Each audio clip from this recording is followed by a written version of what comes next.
You get your binder, make sure you grab it. If you're not happy with your binder grade, come in and ask me. We can talk about it, figure out what you need to do next 9 weeks. Now I say talk about it, George, that doesn't mean I'm changing your grade. Your grade is what it is. It's going to stay there. All right? So figure out what you did wrong, fix it. If you have questions, I can explain to you a little more, maybe didn't completely understand. We'll take care of that.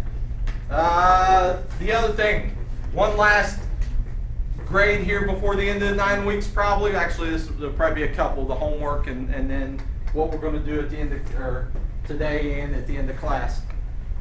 First grade, this paper right here, we're going to do it together. You're going to turn it in. All right, so that's going to be a grade. We're going to do something at the end of class that would help you raise your test grade. I didn't put test grades in Moodle yet, just for the simple reason that I knew I was going to do something at the end of class today. So, you're going to get your tests back, but you're going to have to hand them back in to me. All right? Because I don't have them in Moodle yet. And so if you walk out with them, which I know there was somebody in my first block class that walked out with their test, guess what grade they get now? A 0. Oh. So please make sure you don't walk out with it. Because no matter what grade you got, let's say you got a 22. Is that better than a 0? Yeah. So don't walk out with it when we're done today. Make sure, because you know at the end of class, we're never rushing for time, right? That's never, that never happens. Melanie got offended over that. She said, I have never had a full lunch this whole year. Bro, that 1 minute makes difference. It's like separate. First one. On this first one, we're gonna go through these together. You got to listen closely, write stuff down. You're gonna turn this in. Chance to get some free points here. Somebody read the first part of the given information for me here. Segment AB is perpendicular to segment BC. Now, stop. That's the first part of the given. What does that tell us? Here's where you got to be careful, because a lot of you are like jumping 2 steps instead of just 1. When you see that perpendicular sign, that tells you what? That you have what kind of angles? Right angle. Doesn't tell you 90 degrees. Tells you that you have right angles. George, quit looking at me. He doesn't want you looking at me. I'm looking at you. Yes, I am. He's talking about Tyler. He was staring over there at Tyler. I'm sorry. He was. He was just like staring My at me. eyes will wander, okay? I'm sorry. Your class isn't that exciting. Huh? That's Buddy Holly. That's not Tyler. So, That's definitely as soon as we see that symbol, what do we know? We have a right angle. Which angle is a right angle? If we got AB, that, and BC, it's that angle right there. So that's the first thing I want you to do on your paper. Mark that angle. It's a right angle. Second piece of given information. Same thing, only it says segment AD, perpendicular to segment DC. So what do we know about this angle? It's a right angle, so I'm going to mark it. We had a theorem. And that theorem said, what's true about right angles? That was the definition. They're congruent. All right angles are congruent. Some of you took the long way, and I probably gave you credit on the test, but you went 2 or 3 steps longer than you had to, because we can say that this angle is 90 degrees, this angle is 90 degrees, and then we can say if both those are 90 degrees, then we know the 2 angles are congruent by substitution or having the same measure, whatever. But that's longer than we need, because we have a theorem that says what's true about all right angles. They're congruent, and we could stop after that. So we're going to write this 2-column proof. What's our first column called? I know everybody understands these completely, so Tyler, I will try to remember that you guys are sitting on that side of the room, and I'll try to get out of the way every now and then. All right? Could scoot that back out a little bit if you wanted to, so you can see a little better. What's our first statement going to be?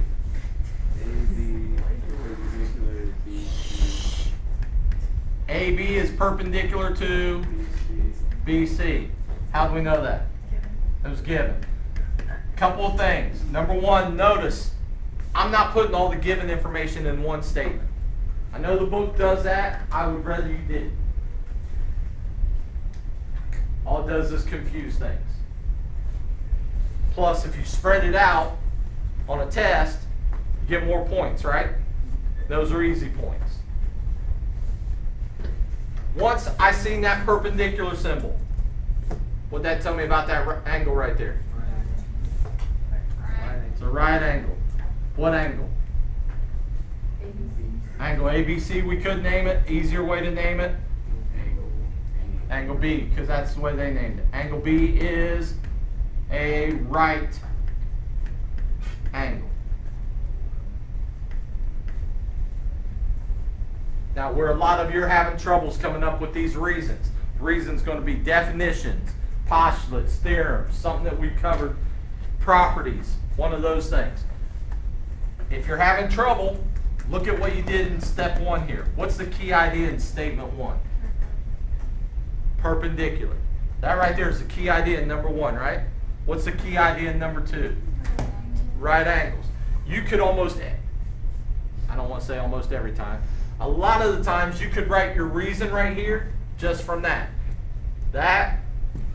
I put if, what's the key idea in number one? If perpendicular, then right angles. Does everybody see how that sort of works? Number one, the key idea in number one leads you to what you're trying to say in number two. If you have perpendicular lines, then we know that they form right angles. In the past, I think I told you to write it like this. Perpendicular lines form right angles. That's the way I'd rather see it, but if you wrote it that way, there's nothing wrong with that. Where do we go to next?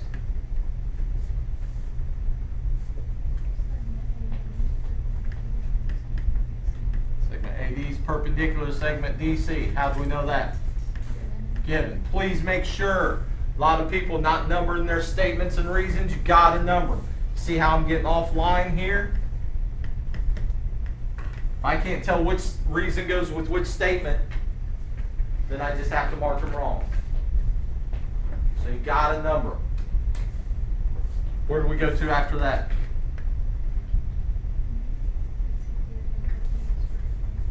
That angle right there, angle D, is a right angle. You can abbreviate, use the symbols, make it as short as you possibly can on yourself. How'd you know that? Same as number two up here, right? If perpendicular, then they form right angles.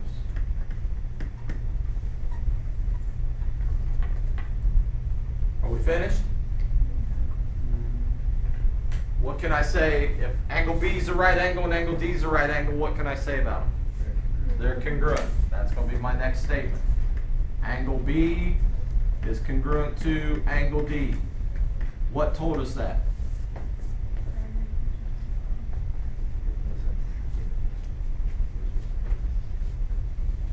What told us that those two angles were congruent? Caleb told us about 4 times earlier today. All right angles are congruent. A lot of people wanted to write down this right angle congruency theorem. I have no idea what that is. That's the title of it. I do have an idea. Don't write titles. Don't write names of theorems. All right? Because don't write the numbers 2.3, any of that stuff.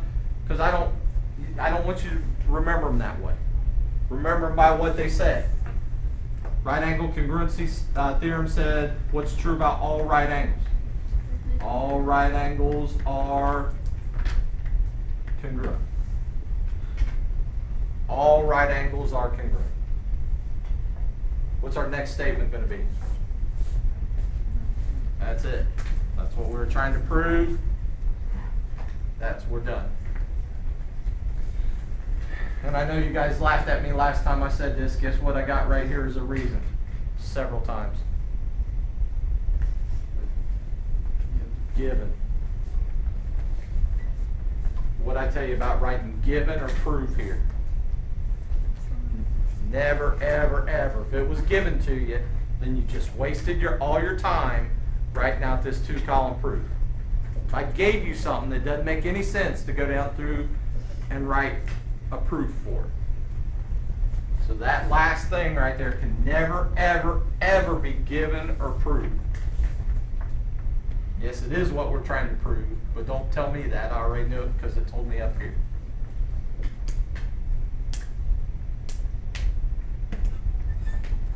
Next one. First thing I'm going to do on this one, I'm going to do this.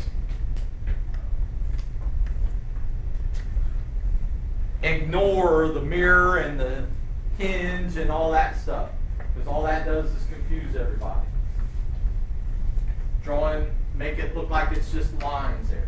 That helps you draw a complete different picture down here.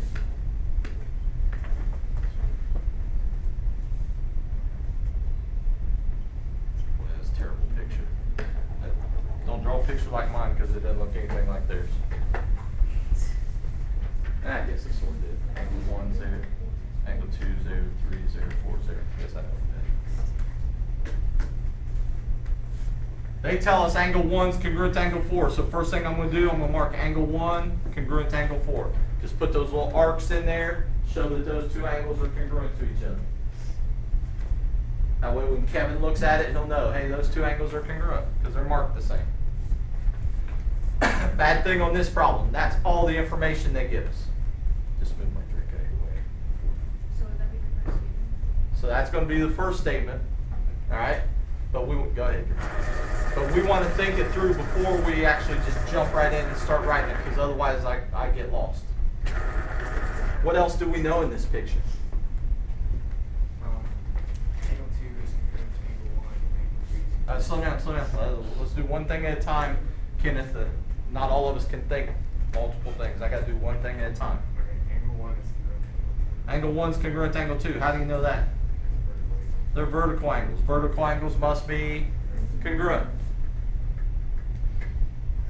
It's probably a good thing I stopped Kenneth because he started to throw in something else there. What are we trying to prove?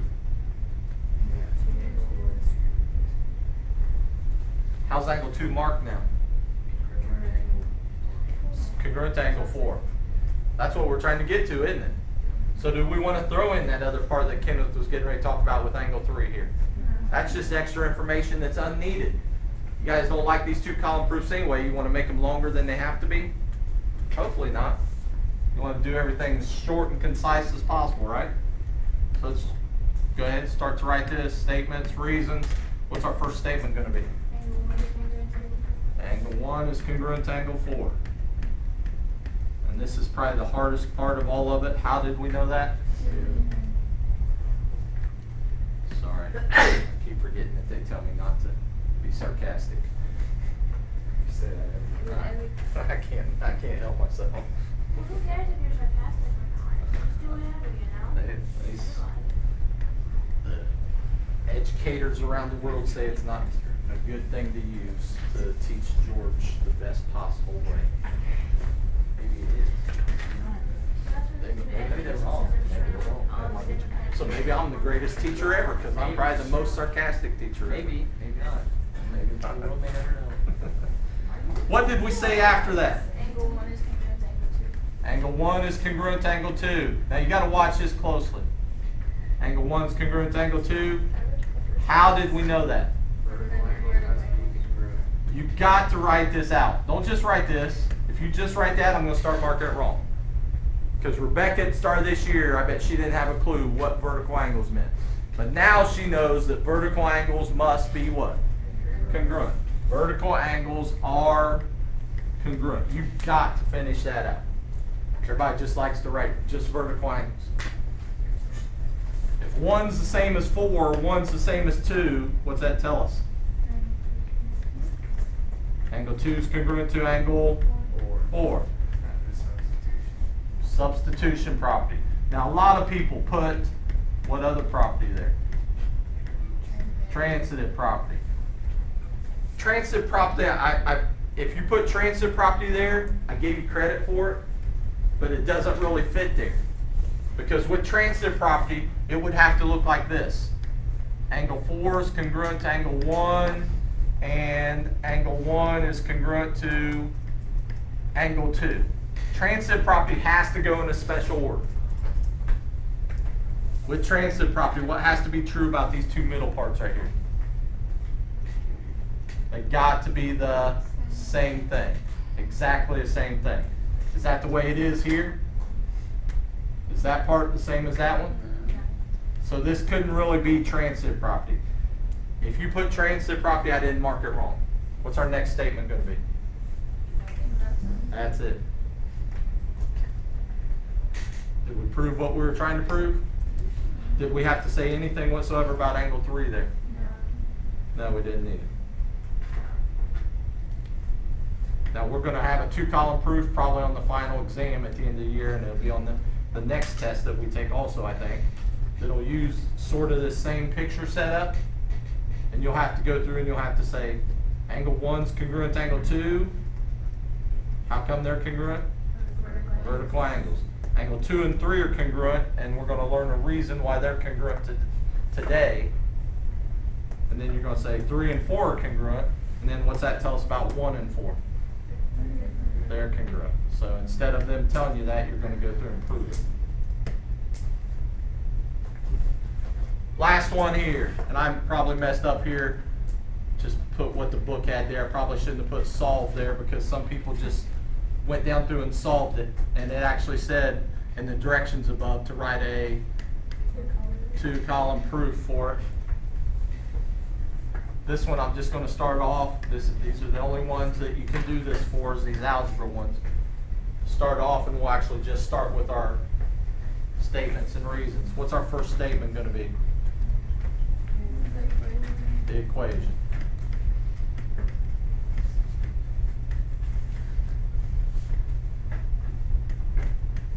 How do we know that equation was true? Yeah, it was given. Am I getting out of the way enough, Tyler, that you're able to get it? I always forget. I'm going to come over here and I'm actually going to do the reason for number 2 first. What are you going to do first? Distributive property. So that's what I'm going to write over here. Distributive property. Tell me what we get when we do distributive property.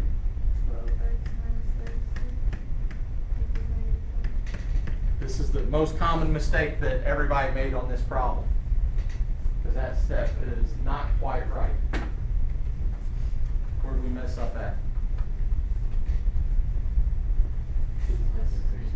It should be a positive 36. That was the most common mistake I've seen on people solving that. A negative, when you distribute this out, a negative times that negative there is going to give you a positive right there. So make sure you're real careful with your signs. What are we going to do next? Subtract 36 on both sides. What's that leave us with? 12x equals what? Negative 48. Good. What do we use there? Subtraction property, and you got to put that of equality on the end. Subtraction property is 5 minus 2. Subtraction property of equality is when you do the same thing to both sides of the equal sign. Again, I only had a couple this year, but I had a couple people that wrote this instead of that. They wrote that. And what I have to do? I marked it wrong, because I didn't know what they were saying there. So Make sure you don't do that. What do we end up with here? X equals -4. How do we go from 3 to 4? Division property of equality.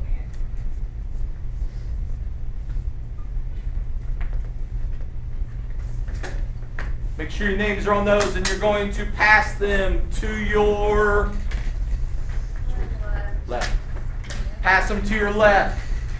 Taylor back there is going to walk up here. She's going to grab Tyler's, and then she's going to grab all of them from this row right here.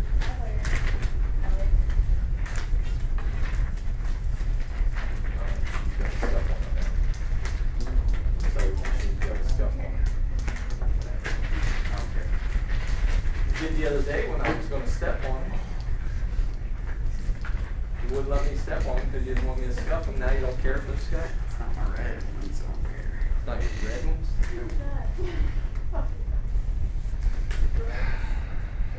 Be nice to have 2 pairs of shoes.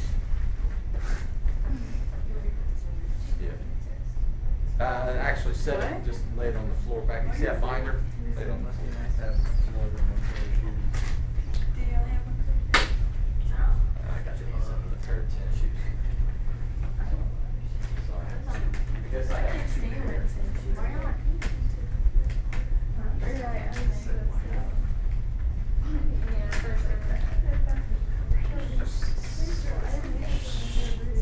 You're going to take a minute or two. You're going to look over these tests. I'm going to answer a couple of questions over them.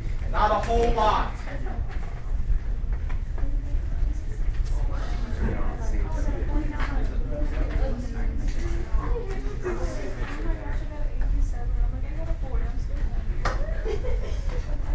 Tyler, are you crying?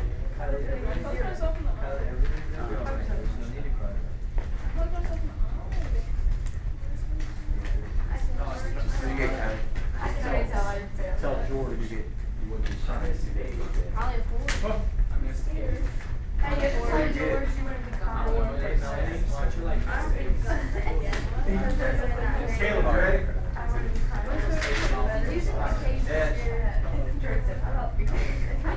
Age was like lead shooting. I don't know if I'm No, I didn't lie. I didn't say that. No. Why I are was you thinking trying that Blake was scared of me. Why would you say to mean old Melanie? the lights, like the strobe lights are like. First she says something like nasty and bad about George, and then tries to blame it on me. Don't even go. Wait, is this the thing that I thought y'all flew to go get it. I was like, that's weird. I thought you were, I felt what I heard. I was like, hey, you did my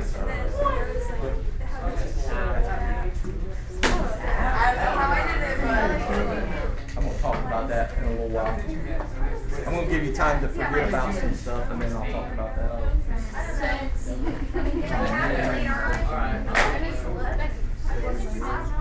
Last test was way easier. I just don't like What? Don't look at me like that, Kevin. I'm about to give up. Oh, buddy, that took you. Oh, yeah. We just did Again, do not lose these. Don't put them anywhere. Don't walk out with them. At the end of class, does everybody see this pile right here?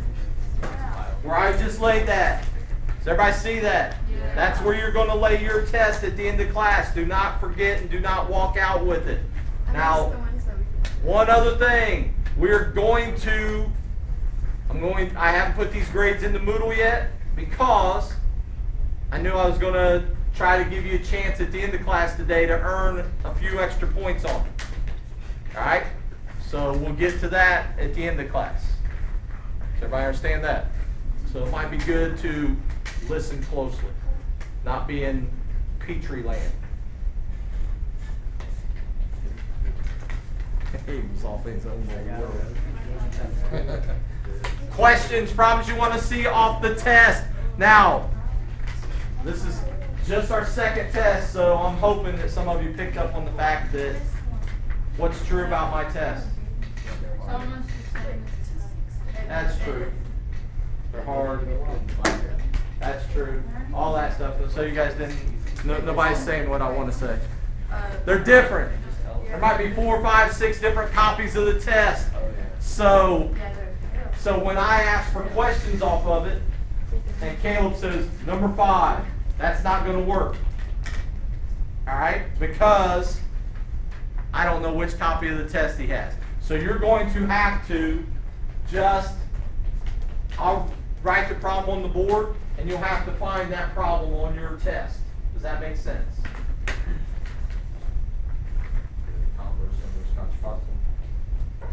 On the converse, inverse, contrapositive problem, find it on your test there. Converse, inverse, contrapositive. Somebody tell me what was the sentence. If what? 2 angles are vertical, then they are congruent. 2 angles vertical, then are congruent. This part's called the what? Hypothesis. This is called the conclusion. We want the converse. What's the converse do to the statement? Switches the hypothesis and the conclusion. Not if and then stay where they're at. So what's it going to say? And I like to actually write it because if you say if they are congruent in English class, is that going to fly? No, because in English class, if they're congruent, you can't have a pronoun. Thank you. You can't have a pronoun at the start of a sentence. So if 2 angles are congruent, then what do we know about them? Then they are vertical. 2 angles are congruent, then they are vertical. You can correct it on your test if you want to correct it. It's your test. I just need it back so I can get the grade in there. We need to tell if that's true or false. Is it true or false? It's false. Just because 2 angles are congruent, does that automatically mean that they have to be vertical angles? No. Inverse. What's the inverse do to the original statement? Negates both parts, puts not or whatever, however you want to say it in both parts. So what's it going to say? 2 angles are not vertical. Good. Then not congruent. Good enough. Is that true or false? If you got 2 angles and they're not vertical to each other, does that mean they can't be congruent? That's false also. Contrapositive. What's the contrapositive do to a statement? It does both those things. So what's it going to say? They're not congruent. 2 angles not congruent. Then are not vertical angles. True or false? That one's true.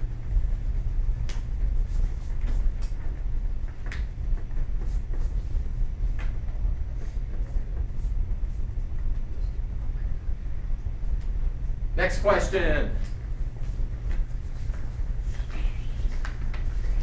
Kids need to stay up so you can understand this, right? No. The one where you had to complete the proof, you had to fill in the boxes. I'm going to do this real quick because I don't feel like writing all that up here.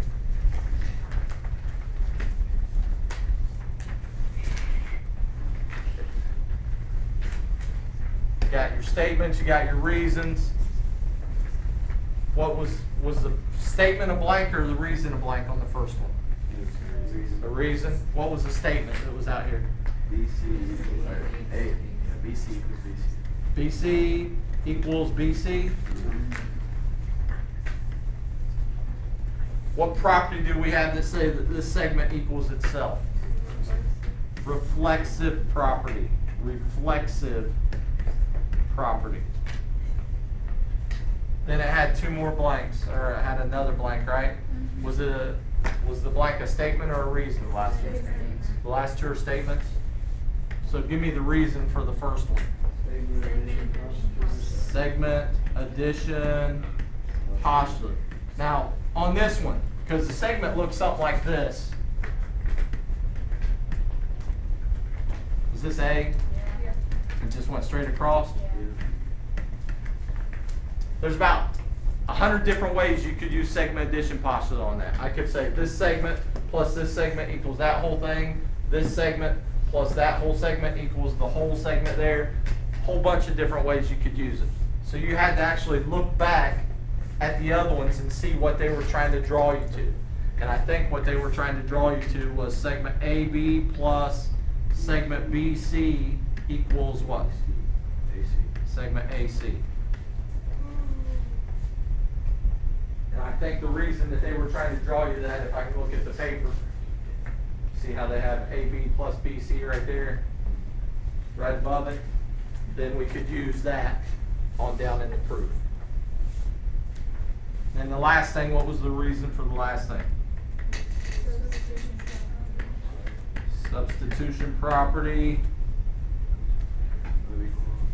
Now, with substitution property, you can put the of equality on there if you want. It's sort of unnecessary because are we really doing something to both sides of the equal sign? Not really, we're just replacing something. Without even knowing what's going on, I have no clue what's going on in this proof. If this is the last statement, where can I look and find it at? The proof statement. Look back up at the given information in the proof statement. And what was the proof statement? AC equals BD.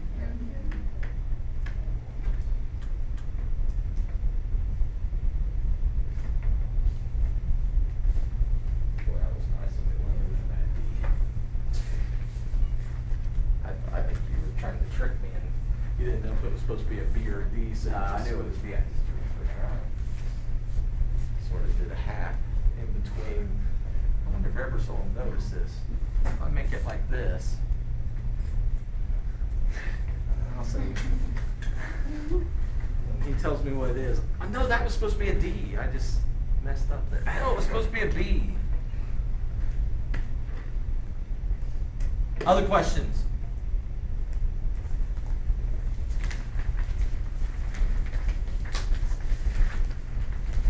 Everybody understands?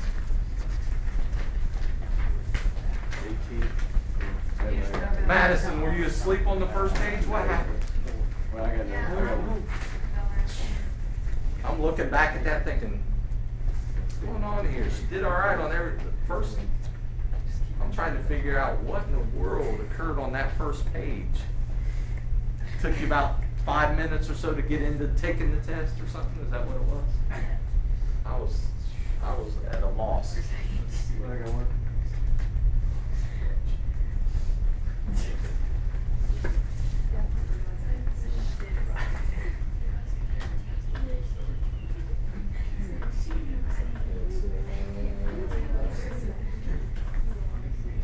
So F, N, G, that's this angle, right? And H, N, G, that's that angle.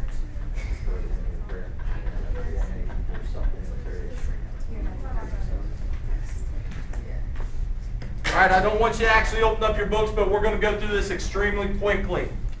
If we wanted to write an equation for this line, you learned this stuff in algebra last year. If we wanted to write an equation for that, what two things do you need to know? Slope and y-intercept. So we need to know M. Anybody remember the letter for y-intercept? B. We need to know M and B. How can I find B? Somebody give me that number right there. Looks like 1, maybe pretty close. We're going to go with it. How do I find the slope? Rise over run. I pick some point that falls on the line, pick some other point that falls on the line. Oops. If I could hit it. Maybe go something like that. Remember, it's rise over run. Hopefully everybody remembers that. That's what confuses everybody. Not the fact that it's rise over run, but that rise over run confuses everything else. How much rise do I have? 3. Be careful. How much run do I have? -4. Very good. What's my slope then? 3 over -4. Could I write my equation in that slope-intercept form? Don't think, whenever I say slope, is that what I'm looking for? That right there? No, that's slope-intercept form of a linear equation. Right? Everybody gets slope and slope-intercept form confused. Slope is just finding the slope. Slope-intercept form is the actual linear equation. What would my equation be here? What do I put in place of m? 3 over negative 4x plus 1. That's my equation for that line. Somebody tell me the slope of this line. 0. If I drew this line in here, somebody tell me the slope of it. It's undefined, doesn't have a slope. Alright, it's undefined, does not have a slope. So you got to remember that with horizontal lines, slope is 0. With vertical lines, slope is undefined.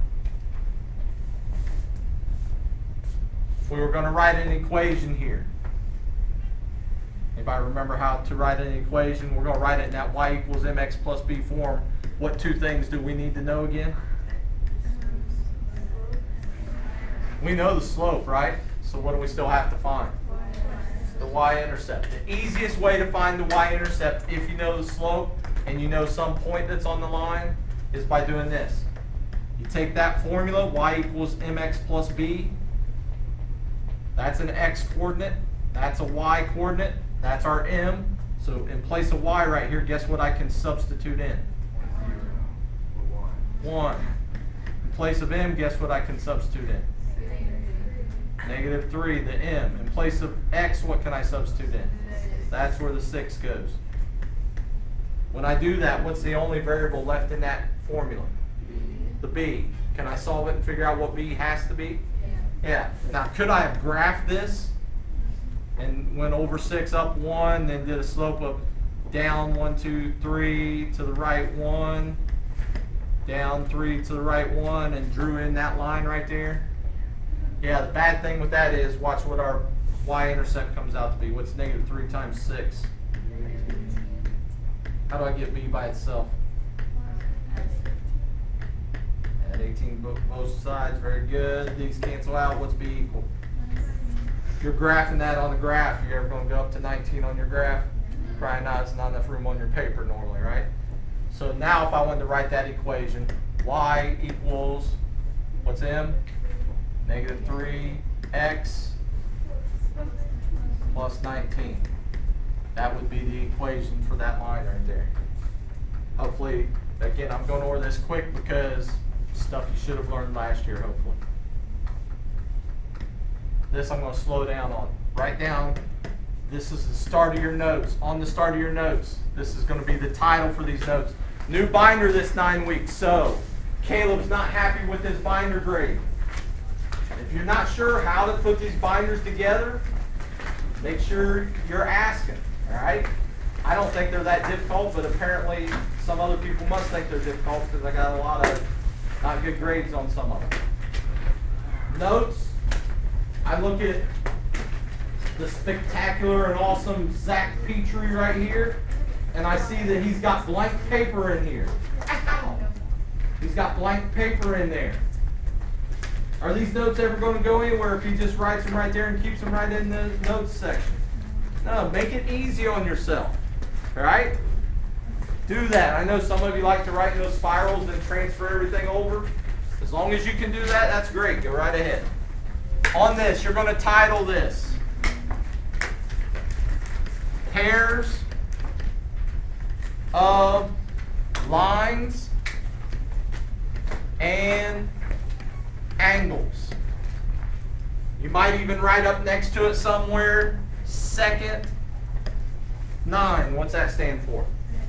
Start of the second 9 weeks, so that you know and I know and everybody knows that's where your 9 weeks notebook started. Yep.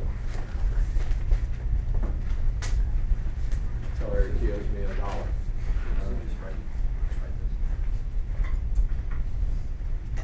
On your paper, what I would do on this is your paper. I'd write number 1 like right there, write number 2 over here. We're going to solve them going straight down. And you're going to have these examples right there in your binder. Systems of equations. Systems of equations. Mackenzie might want to get out a binder. Start writing this down.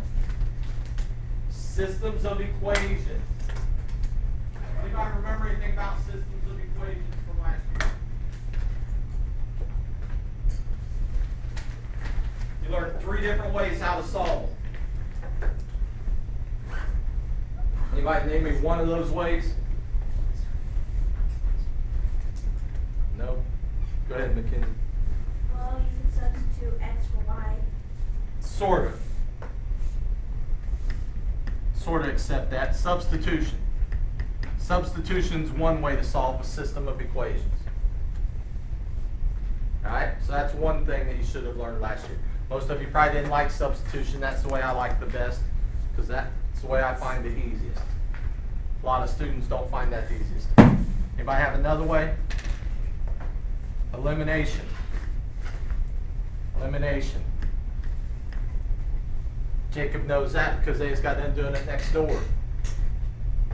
Third way.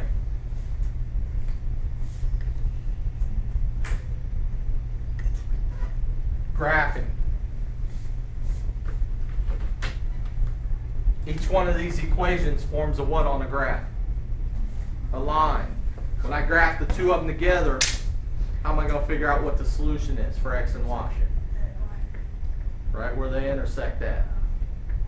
Alright?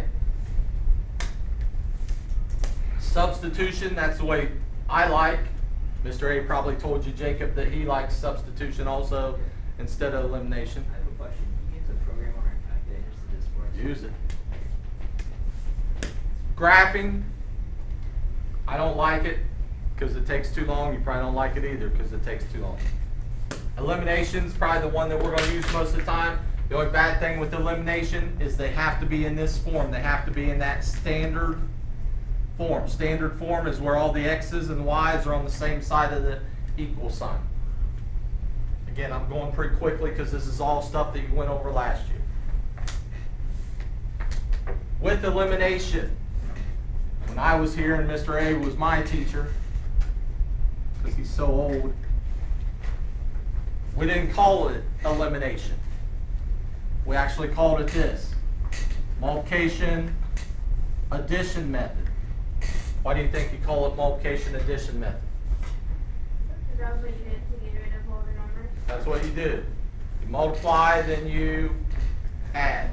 So the first thing we want to do with multiplication, with elimination, is we want to pick a variable, and we want them to become opposites of each other by multiplying by something. So either we multiply the first equation by something, second equation by something, or maybe both by something. Pick me a variable, x or y in this case. X. If we pick the x's, this one's got a 2, this one's got a, not that one, but it's got a 1 in front of it there, right? Like 1x. What do you got to do to that 1 to get it to be opposite of that 2? Multiply it by -2. So guess what we got to do to that whole first equation? Multiply it by -2. Can everybody read that? I should probably rewrite that, shouldn't I? It's going to look like this. -2 times x plus 2y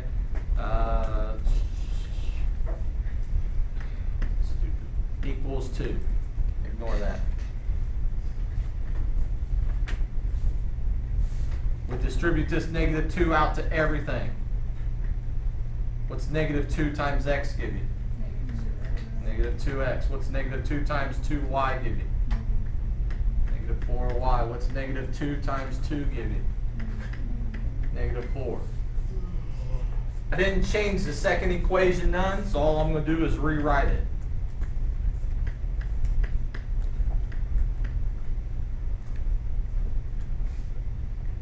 So now ignore all this stuff up here, especially since I've got it all marked up and can't read it anyway. We got those two new equations. What's nice about the x's right now? They're lined up and they are what? Opposites. Alright? So we already did the multiplication part. Now all we're going to do is add the columns straight down. You add these two columns straight down, or this column straight down, what happens? They cancel out, they're gone. What's negative 4y and negative y give you? Negative 5y. Stupid pen. Equals, what's negative 4 and 4 give us? So what do you end up with? 0. You got to have that 0 on that side, otherwise it doesn't hold the balance. What's nice about this new equation? Whenever I see it, it makes me smile. Can't see my smiley face very well. How come I smile at that new equation? It's got a 0. Yeah, that's true. I like zeros, but that's not why. I wasn't trying to be a jerk this time. That's what we have to do. How many variables? Just one variable. Can we solve it? Yeah, it's easy to solve. That's why I like it. What do you do to solve it? Divide by negative 5. You end up with y equals what? That's half our answer. How do you think we're going to go back and find the x part? Pick one of them and plug it in. Now I marked this out, but somebody I'm sure has got it written down somewhere. It said x plus 2y equals 2, right? So if I write it down right here, x plus 2, I'm going to take out y, and what am I going to put in its place? What is 2 times 0? 0. Do I even need to write that in there? So what's left here? X equals 2.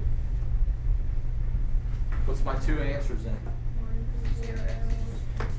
Now, again, we said another way you could have solved this is by graphing them. What point are these two lines going to intersect at? 2, 0. If you wanted to write it as an ordered pair, that's the way you would write it, 2, 0. I think that's the way Mr. A's program writes it as an ordered pair, right? Oh, it just says x equals and y equals, so it doesn't write it. Must have been one of the other programs that we used to have on there.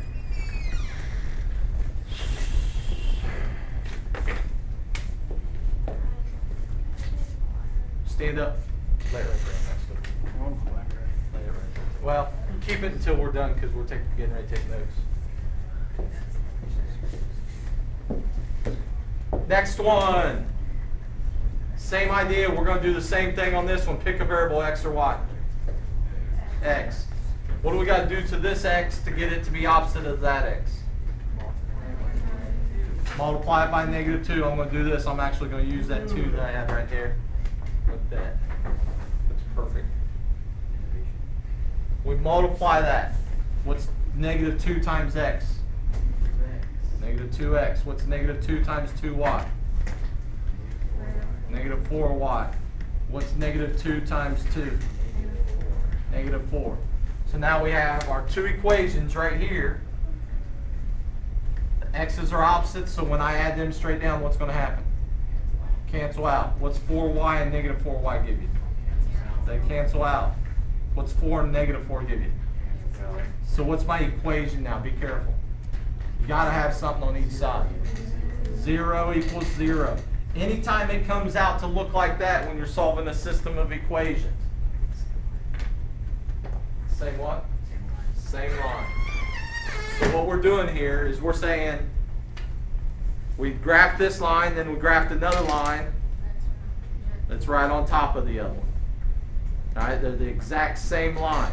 So when it comes out to look like this, where these two numbers are the same, then that tells you it's the exact same line. And the answer that we would probably put down is any number works. Anything works. All right? What do you think would happen if your answer came out to look like this? 0 equals negative 3. That's no solution, all right? That's no solution. You could write your answer that way if you wanted. Tell me what that tells us about the two lines. They're parallel. They don't intersect. They're parallel to each other. All right? That's some of the stuff. And those parallel lines, that's what we're going to talk a whole lot about this chapter. Go ahead. This is your title. You got that down. I'm just going to run through this because you already got the title down there, right? Identify parallel and perpendicular lines. You already know what perpendicular lines are. Identify pairs of angles formed by them. Solve problems using properties with parallel lines. Everybody got that title down?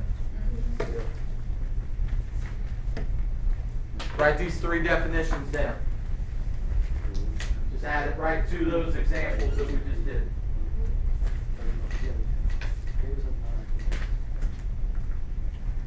Pairs of lines and angles.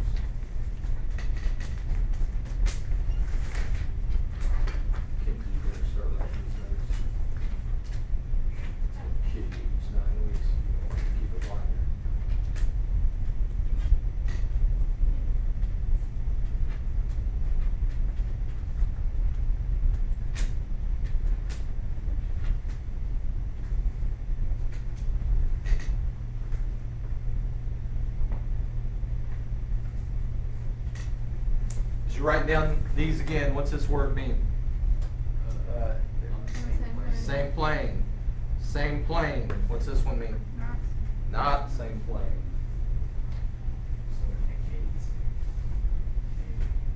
Do what?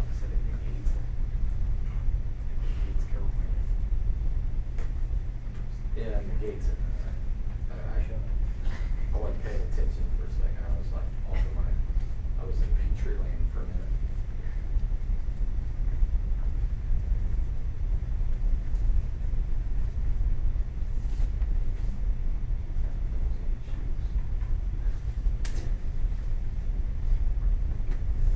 That's what it looks like.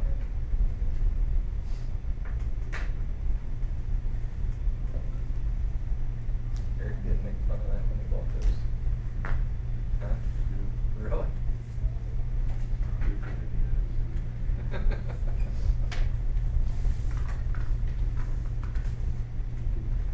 You already changed the license. That would be hard because you just get rid of those silly things when the license breaks. They would end up in the trash.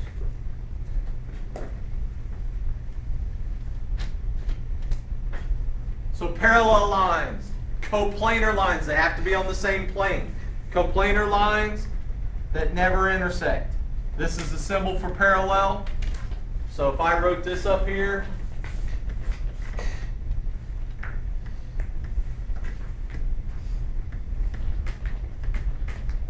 somebody read that statement for me. Line AB is parallel to line CD. All right? That's going to be the way it's going to be written out. Perpendicular lines. Coplanar lines that intersect to form right angles. All right? So you got parallel. You got perpendicular. Could also be intersecting lines, which includes perpendicular. We did this last chapter, so it shouldn't be anything new. Somebody read that one for me.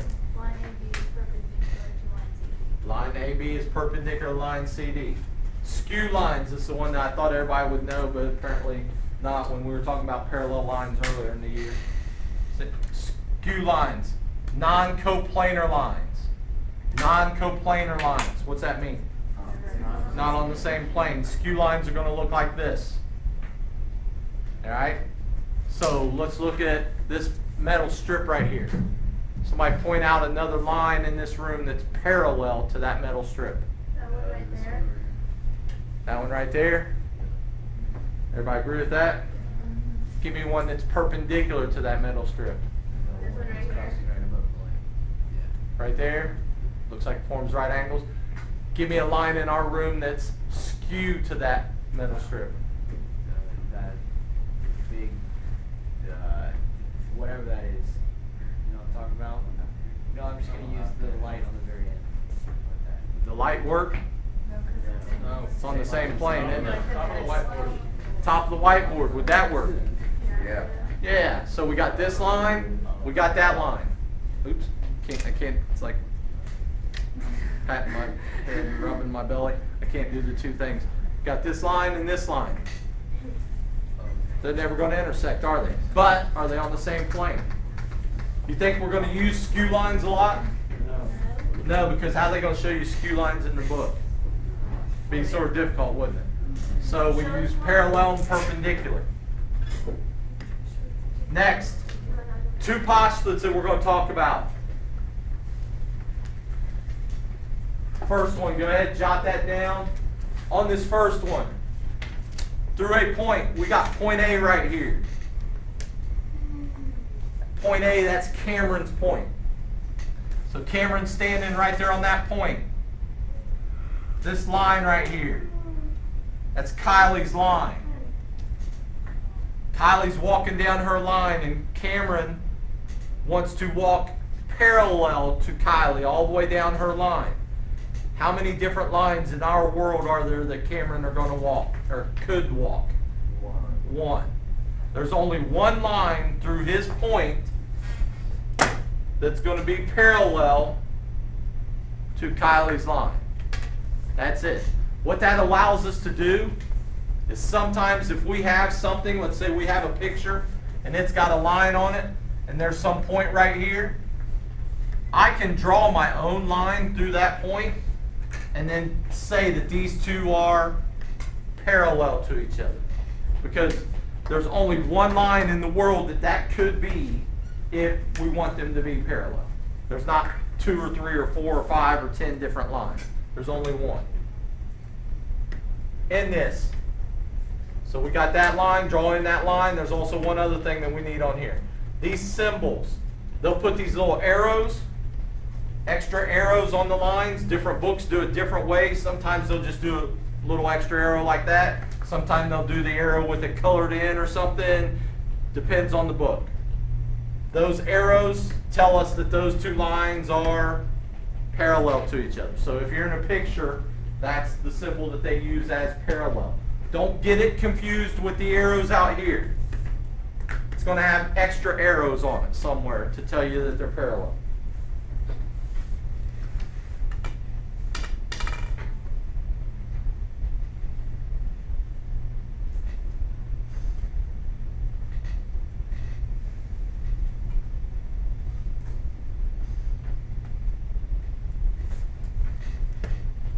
Next one, I know this looks exactly the same almost.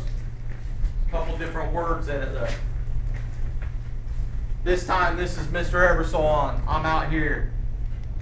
This is the Mojave Desert.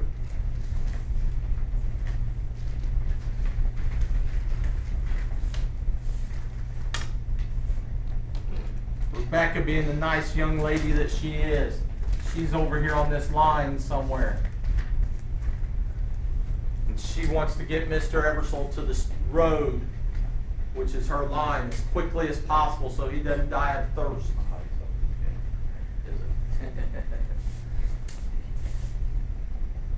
Right there. You're not supposed to go stuff like that. I have no clue what's in it. So she wants to get us, or get me to the line as quickly as possible. What path is she going to take me? I'm talking to her on my cell phone and she's telling me how to go. What path is she going to take me to get me to that road? Through the wall. No, that's desert. She going to take me like this? I hope Rebecca doesn't do that. She's a nicer young lady than that, right? Sure. Because then poor Mr. Ebersol will be over here like this. You're gonna go straight. Like, I don't need. Go straight? I did go straight. Oh my. Straight through it. What do you mean? Scoot. Like that? Yeah. What's got to happen when I get down here? It's got to form at a right angle. That's going to be the shortest path. The shortest path is always going to form a right angle, or is going to be perpendicular to that. Okay? How many lines are there that's going to form a perpendicular with that, with Rebecca's line there? One. There's only one in our world. There's only one. And that's always going to be the shortest path. So hopefully she takes me that shortest path so that I can survive walking through the desert there.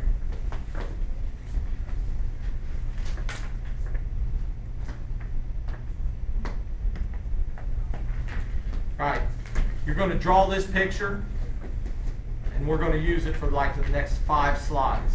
So draw this picture.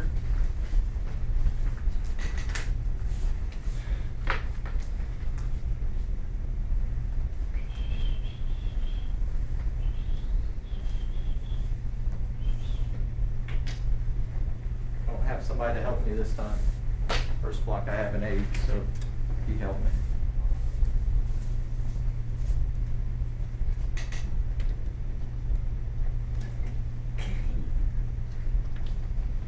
You want me to help you, Mr. Emerson? Nope, I want you to write. I got these 2 lines. These are my coplanar lines. All right? Any line that intersects both of them is called a transversal. So this is called a transversal. You got 2 coplanar lines, you got a transversal. When you have 2 coplanar lines in a transversal, how many angles are formed? 8 of them. All those, all those. We already know several things about these 8 angles. Like, what can you tell me about angle 2 and angle 4?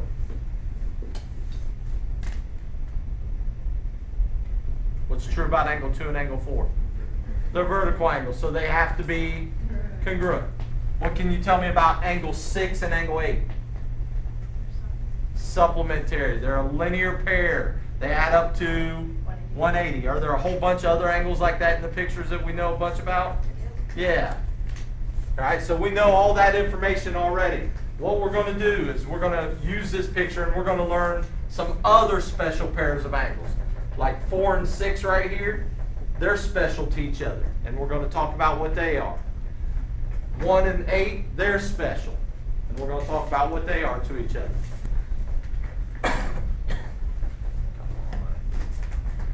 First special pair, you could just write this below your picture down there. It goes right along with the picture. Corresponding angles. Corresponding angles. Does anybody know what corresponding means? If I say these 2 things correspond with each other, what does that mean? They sort of go together. Now, the way we do it, help me out here, Zach. Zach's going to be my transversal. Everybody watching. So I have these 2 coplanar lines. To pick out pairs of corresponding angles, this is all you do. Smash the 2 coplanar lines together. Smash them together. Not fold them. Not flip it or anything. Just smash them. And the angles that lay over top of each other match up. Do you have a question? So if I take this green line, I smash it down to there. Angle 1 is going to lay over top of which angle? Angle 5. Angle 4 is going to lay on what? 7. 3 is going to lay on? Oh, I'm sorry. 8. 2 is going to lay on? Confused myself because I pointed at the wrong one. And that's what you're going to write right there. Angle 1 and 5 are corresponding angles. Angle 2 and 6 are corresponding angles. Angle 3 and 8 are corresponding angles. Angle 4 and 7 are corresponding angles. Oh my goodness. What was that? So all you do, you take the 2 lines, you smash them together. Those are the angles that match up are the corresponding angles. Just like Zach told us, he said the match up, right? Corresponding. Smash them together, they're the ones that match up. Corresponding angles. What's the red line called again? Transversal.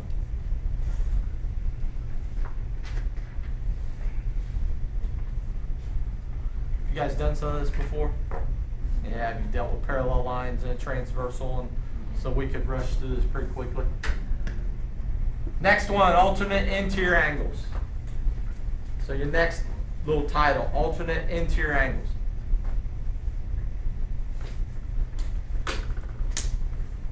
Get Zach to help me out again. He's my transversal. Which area do you think is the interior area? In between these 2 lines. Alright, in between those 2 lines, that's the interior. What if we turn it around? Now where's the interior? Right here still, right? So it's inside the 2 coplanar lines. So which angles here are interior angles? 3, 4, 5, and 6. So when we're picking alternate interior angles, it's got to come from those angles. Alternate interior means it like jumps corners. 4 4 and 6. Stupid thing. 4 and 6, and what's the other pair? 3 and 5. Those are alternate interior angles. I'm going to write this up here. If I trace angle 4,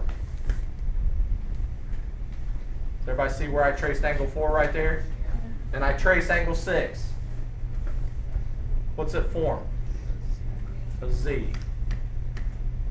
What if it was turned sideways? What would it form? An N. So if you trace them, alternate interior angles are always going to form that Z or N, or a lightning bolt maybe, kind of. All right? Those are the ones that are alternate interior angles. Those are very, very, very, very important. We're going to use them a whole bunch. Alternate exterior angles. Anybody have a guess? They're outside. Which pairs? 1 and 8, 2 and 7. Very good. 1 and 8, and 2 and 7 are alternate exterior angles. 1 and 8, 2 and 7 alternate exterior angles. Zach's going to make sure on the test that you can understand it, but on the test I'm not going to be able to understand that because where you forget it.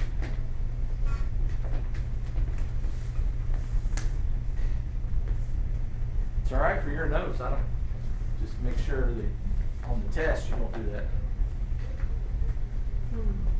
One last pair, and this one's different than all the rest. Consecutive interior angles. Consecutive interior angles. With consecutive interior angles. Lay your test right there. Binder, hang on to it for a minute, and I'll have you hand it in at the end. Consecutive interior angles, I call them roommates, not neighbors. Name me a pair of angles in this picture that were neighbors. 1 and what? 1 and 2. Notice they had a fence between them, right? They're neighbors. That's the way I like my neighbors, with a fence between them. Roommates would be what? 4 and 5. They're in the exact same room. Right? What's the other pair? 3 and 6. So 4 and 5, 3 and 6. Roommates. This one's different than the others, and I'm going to explain to you why here in a second, why they are different.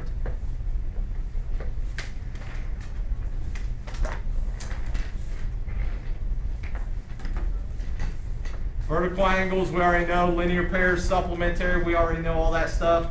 Don't forget those. These theorems, most important thing. Again, do I care about 3-1, 3-2, and all that? No. Write down these theorems. Somebody read the first one to me. Parallel lines and corresponding angles. So if we have parallel lines, then we know the corresponding angles must be congruent. Notice all three of these all end with what? Congruent. This one ends with what? Those are the consecutive interior angles.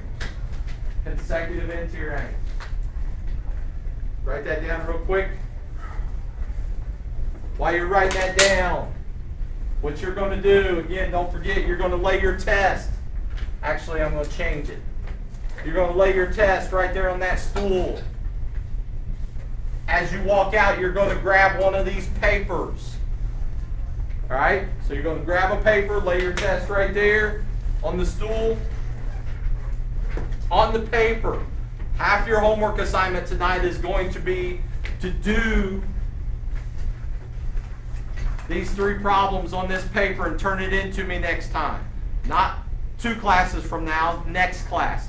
And I am going to take the points that you get off of this and add it to your test grade. All right? So I'm going to take the points off of this, put it right on your test grade. Does everybody understand that? Trying to help you out. I said I'd try to give you some extra points on your test.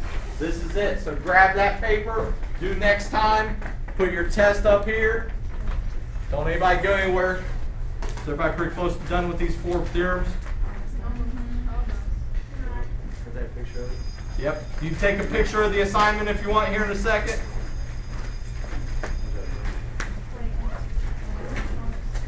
We ready? Yeah. Wonder if do it. Sorry. Huh? Somebody help her out. Tell her what the last one was. You got it. Assignments on 2 separate pages. And make sure you grab that worksheet there.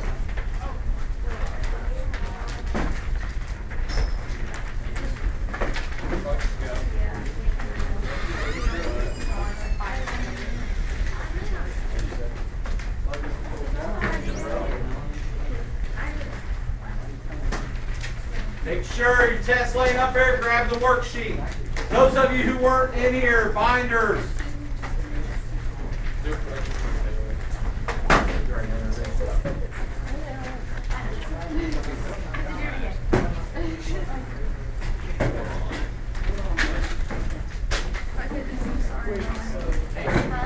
if I hit that, I'm sorry. No, you're good. Yeah, you have to do it. Yeah. Wait, If you can remember that far back, can you remember that far back? There's too much stuff and not enough space. Make sure you grab the worksheet and make sure your test is on the stool. Worksheet, test. Don't forget. Yeah. Grab the worksheet, put your test right there. Kenzie's getting ready to start a new 9 weeks. You're going to be on it this 9 weeks, right? Yeah. I got one problem. You're gonna lose me. I'm gonna go to sleep. I don't know what's going on. I go to sleep and I put something that feels great. Kevin will come over and sing me to sleep each night. That's creepy, Kevin. Yeah, Kevin, that's creepy, man. What's wrong with you? Wait, did we last time? It was last time before. One of the cities. You taking the test last worksheet? Time before that. I know you already did. Was it? Yeah. Gross. How do you already have one of those? You sure? Because I thought you handed that back to me. You did. You didn't grab one, Jonathan. You better grab one. No, I did, for sure. You handed it to me. Wait, did I? You gave me that when you walked out there to take your test.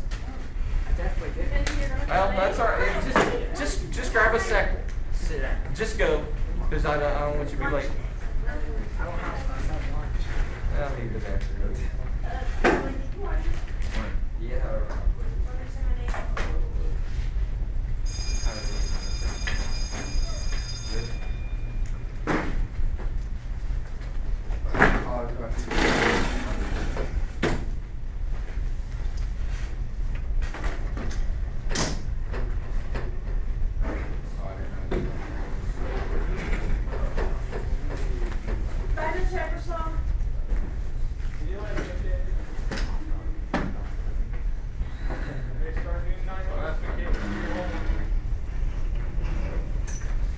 Hey, is it okay if I see you at the store Thursday? Probably.